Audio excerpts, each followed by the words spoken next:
arguably the best team in the world right now. Omunim ball ne ball. Echen will be a boss player and a tougher test at the Amatima, your friend Barcelona. In terms of head-to-head, any statistics, Barcelona was 6 wins over PSG. PSG so our 5 wins over Barcelona. And Barcelona LED PSG by just 1 win.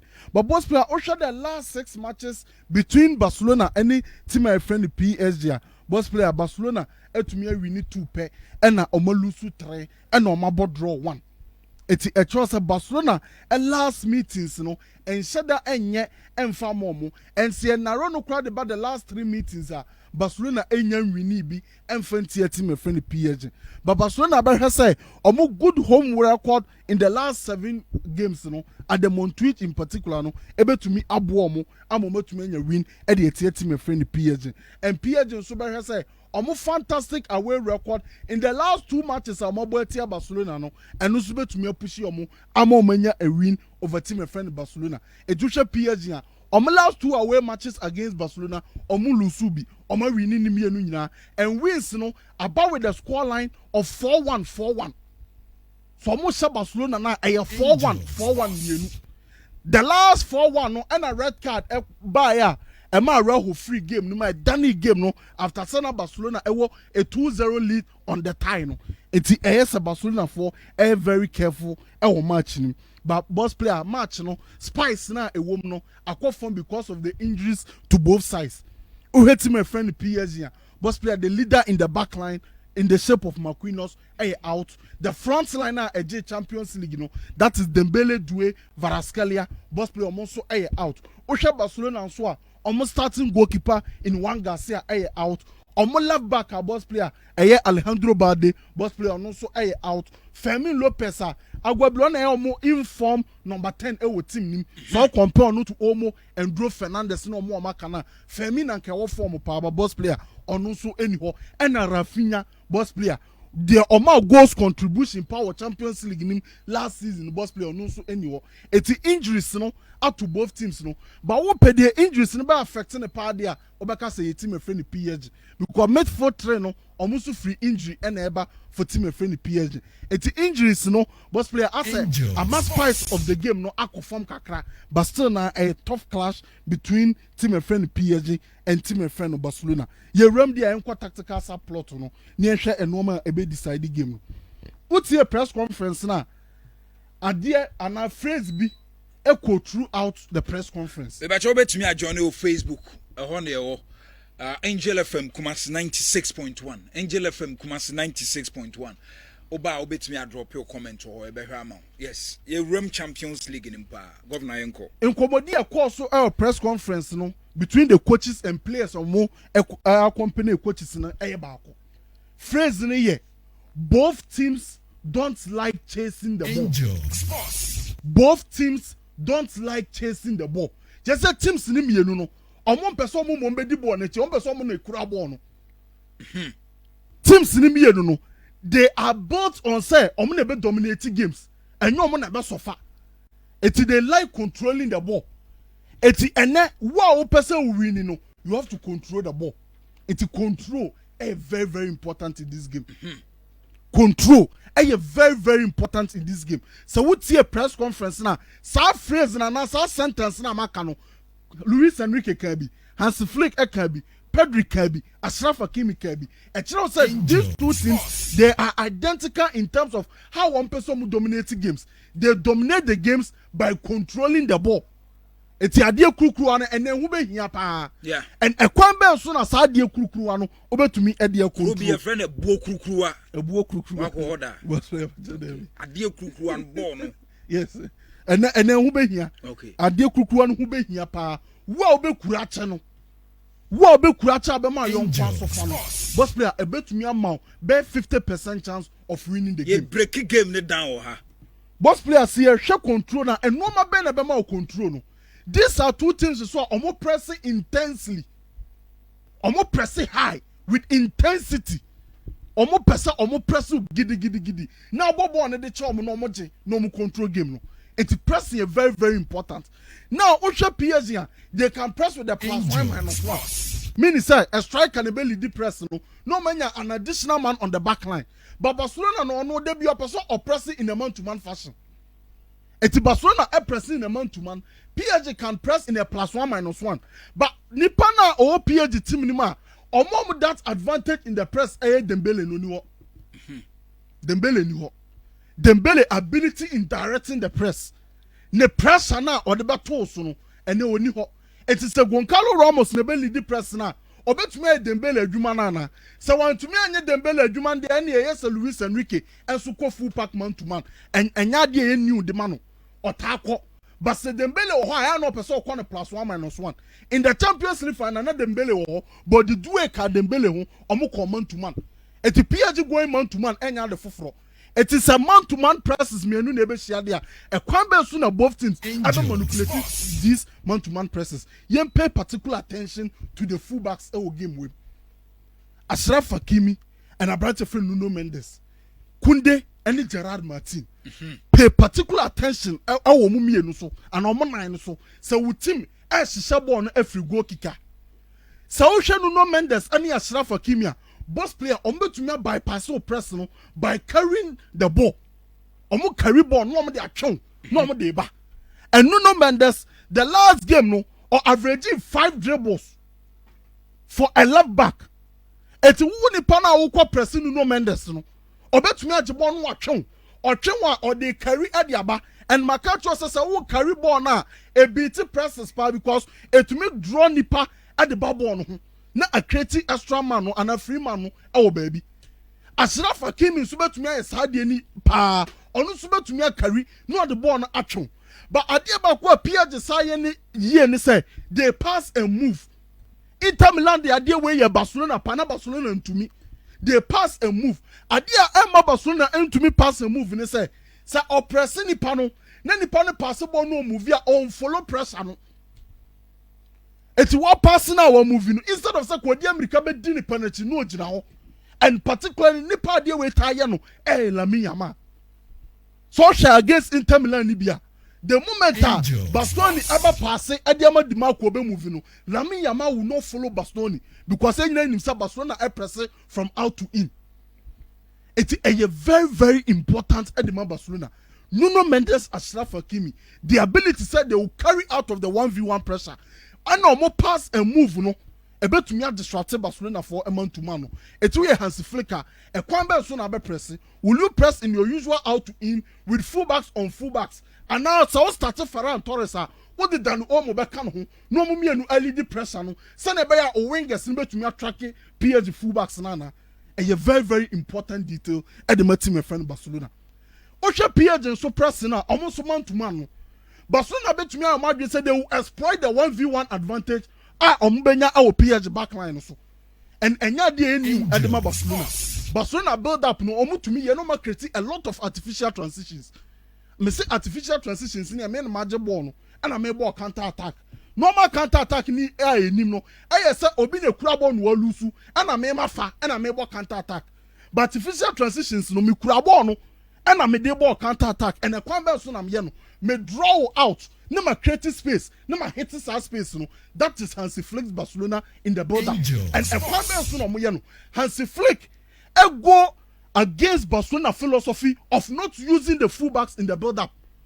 Barcelona ideology, no, you so fullbacks in our build-up because fullbacks are easy to press.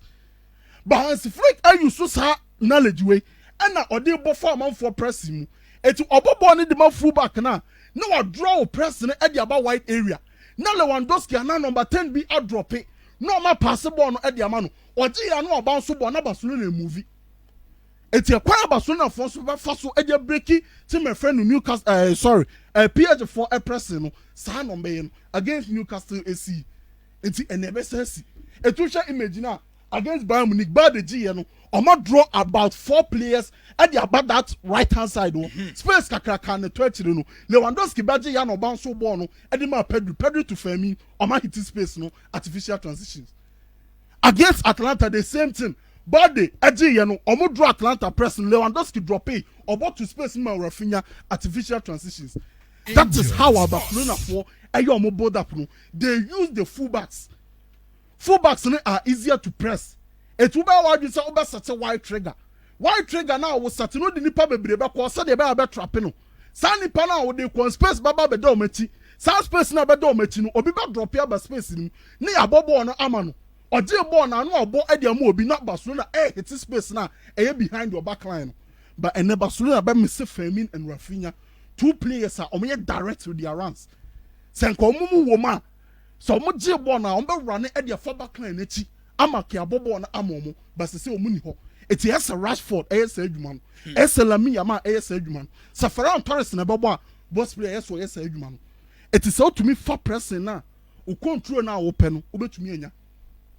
And to control no mummy and say, or one person be chasing bond, the pressing will be important. Upo, because both teams normal pressing. PSG no was starting game now, no about one the amount. Or Bobo no control. No, I 2 throw no. Send a bell to me again, yes, I was obeying your territory, our wow half. It will no the game no pressing is important. Barcelona also pressing is important. It will manipulate the presser. You get the control. A dear beyond about to me as higher a dear control and technical security. Technical security. A very, very important match. Technical security. Appear Miracle say Destiny watching live from South Africa. Entry Michael say PSG all the way. Afe Ado Den Haag say Mbappe is the next Ballon d'Or winner. Ado Den Haag. And do we add some messages there? But I bet me I predict Barca Paris Saint-Germain game. No, I bet Biggie. Egusu Papa. I bet me I predict it. Parkwesi Owusu PSG.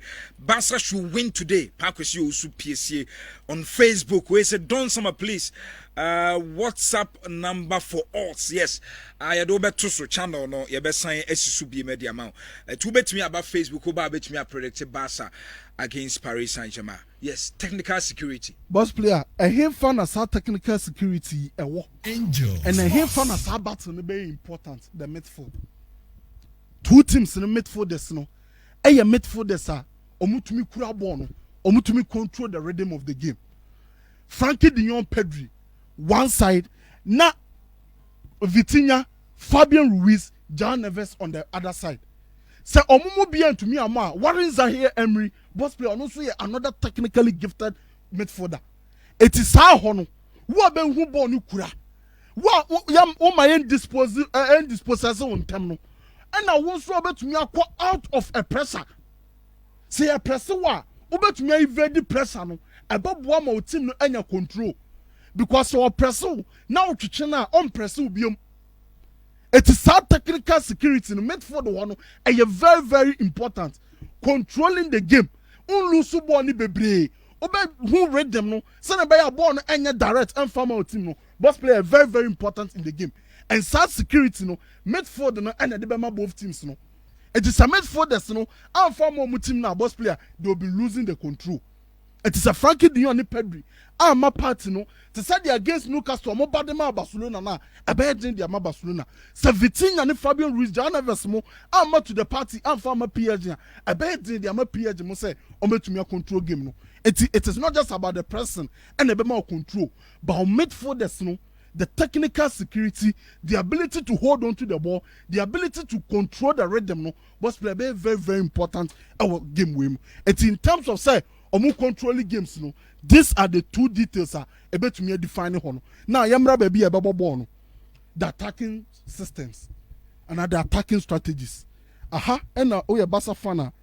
Yes, I would say Dembele, Doué, Kvaratskhelia, and Mobo ni bi. Boss player, oya Barcelona fana highest oya would there. Because send a PSG bobo no. A lot of fluidity. Omu movie around pa and PSG and Mianom Niadofo omu relational side. They are a positional side. Omu movie but they occupy the spaces. Eti PSG no omu movie pa and omu movie a creative separation between the lines, a creative free man. Obi movie and obi asho. Obi movie and obi asho. Obi movie and obi asho. Nipa ba kun so mbe mese no. Eye Dembele no because Dembele o movie a sparking the rotations. The Dembele started so movie a team ni who say this is the cue as a starting movie. Say ono ni ho Vitinha and so another player ono so sparking the rotation. Vitinha movie a team no so be who say so movie. First thing the fluidity no. Boss player self fluidity e betumi a distract entire defensive system. Chelsea for it taking a huge risk of going a mid and low block and man marking in the mid and low block. Marseille except PSG the last time alternative with a zonal block and also man marking in the block. Barcelona no obeko zone no so obesa man market. Ahana di problems ni nyina abeba no. So almost start to say move via ebe create Freeman ne gia. E dia ne Barcelona a defensive characteristic a high line. Odino e free a obebo to achire. And this is a PSG team. They are full of dribblers and runners. Since the past 2 seasons, team bien who are average dribbles per game at the chain PSG. Omo chepa, but omo cheno, omo nya static, omo sa running into space. Eti Bakola, Goncalo Ramos, Sembai, and Mayulu Nebaba. Both players sa attack his way. Ebema Barcelona a tough time. Now the entire fluidity yes, both players first player. Vitinha. Now, Vitinha, PSG for almost starting almost stretch a 3-2-5. Sa 3-2-5, we bet to me move ya kwa 3-1-6 or a 3-3-4. It's the one fluidity no, but structure no ewo. Yeah. The antina me focus on Vitinha. Vitinha no, Yamane lines is on dropping Amra backline him. It's 05 ko anim amame. Ni ehwe sa image no. Vitinha air drop here, or drop here about backline him. PSG omo used to turn be a friend anchors and floaters. You omo anchor team, that is the center back. Omo they don't move. And omo can nyina floaty. Until they move around. And Vitinha is one of the floaters. But we no be moving from anchors and the floaters. Floaters. Barcelona also born a sanity. Omo anchor team, the center backs. And omo be hage touch line. No more move fini nyina start movie. It Vitinha be movie their back line. Now Vitinha movie their back line. E di enti see wo movie. Send your baby to me a fancy play. Send your baby to me a time on the ball. So our block ni moi. Ye be sadono. Ye the midfielder bibe mano. Na midfielder na tatano. But oba outside and so wo midfielder no to me ni nechi di entia. Distance na wa. Distance na want to me ma. Now we are just so ba e creating tokuro. Awo o midfielder ho. Eti wo ma. Eti Vitinha beba beje ball no awo backline him. No offensive play, no a free, no watch ball. Now, Ojia, what is the problem? Vitinha offensive play with the passing range with Barcelona over high line. It won't be a problem no boss player. Yeah, or two pass in the line next year. Now you're offside the and the setting or Vitinha bet me at 2 years. Boss player about run and the pass no.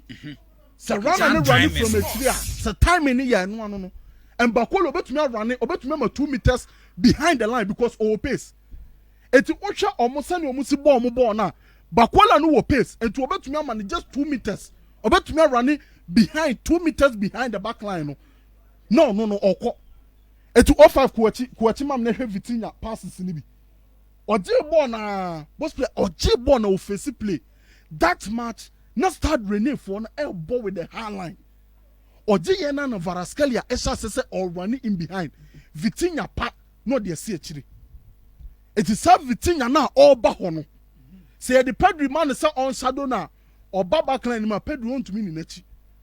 Oba back line him so abaje abehwe play no obe face play no abobo no edge line. That is one problem for Barcelona. Vitinha. Another problem Fabian Ruiz. Onoso cross another headache with the movement no. Fabian Ruiz so Luis Enrique amman the license say we inside obetumi aba outside o block no aba abeje ball no. The moment that Fabian Ruiz abeje ball pe a kill for the left winger now that one say obe running behind eti kwahwa mu goal no me say Man City no. I think the second goal Vitinha J ball na Bakola who say me be running in behind. And because Fabian Ruiz have a ball at the man, it's about player. Okay, imagine against him, a friend start breast. Fabian Ruiz about outside and obey ball. Or J ball about Bakola who's a space in the down. SM running at the first. Some for me anyway shouldn't be given the time and space to say on Beji ball up in your muti. No more personal. And so boss player Barcelona defending. To say they defending in the second half against Real Sociedad. Omo defended to say omo defending against Rayo Vallecano there. A big trouble because the quality of these players no a bro rest to Sadat any Vallecano Modiano so an inch of space boss player you pay for it.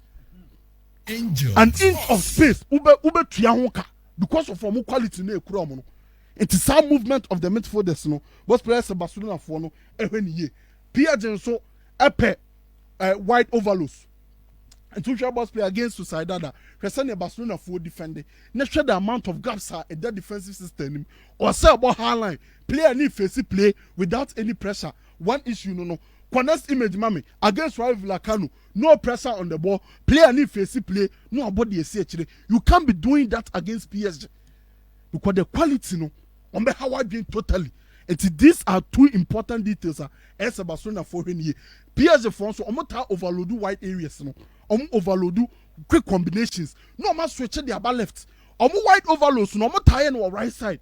Send a overload back isolated Bakola on the left. It's Jules Kunde. The individual battle against Bakola no on any year.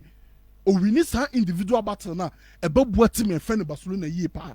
And Barcelona so attack no dear. Barcelona no say almost a lot of goals. Okay. And PSG baby share team omunyan share bida. Me can some no can ye. PSG baby share team omunyan share bida. E di enti na me ka asem no. Barcelona na team owo Europa. Or person breaking or block no through the central area. No team. Team bi ampe because ehun risky. What you born na counter attack na ehun. Eti Barcelona you can see a lot of escadilles. No my vertical ladder. Eti 15 mami images ni bi. No more bobo ho anu ho. Omo je born about say quick combinations. No more they call counter movement through the middle. No more they call it is the amount of players in the block. Escadinha no team na. Diagonal ladder. About say players by 3 and 4 no match show. Muntu he image na. Also players 3 a show mo ho. Dorival Junior wa use Escadinha na. Or use we. Ba mfa. Oba ya wa nche no ko. Dennis yeah, Fernando Dennis. Boss player. I'm mom. It is PSG for hwen all close to central area no because of Barcelona central overload no. Na boss player a wide area no. A wide area now why na down. Lamine Yamal, Marcus Rashford 1v1 against your fullbacks. Boss player and a very defining battle back for team and friend Barcelona. I don't say omu enhwe omu yen only team. Break you blocker through the middle. Through the middle. The wide areas. On wide areas no. Okay. Or per middle no. It's almost tap packing fifi. So the fan fifi wana and far. And no be say I say or the befa wide area. One now be say overload to isolate sequences no. It's Barcelona packing in fifi. Or packing fifi you have to deal with the central overload. It also about compacting shape no. Okay. O compacting shape we be yi intentan wa ho. Na intentan wa ho no. E so bi ba boa ufu back no. Lawyer Safuduku. Boss player, omo obia na do obia. Mu use overload to isolate sequences in Kwarana.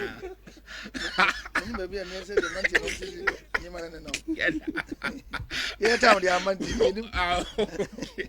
Lawyer Safuduku a kwame first one now so this one we see you I don't know. We said Kono kono mu ya desa na utai nyina red. Hey. Qualification in Nigeria. Okay.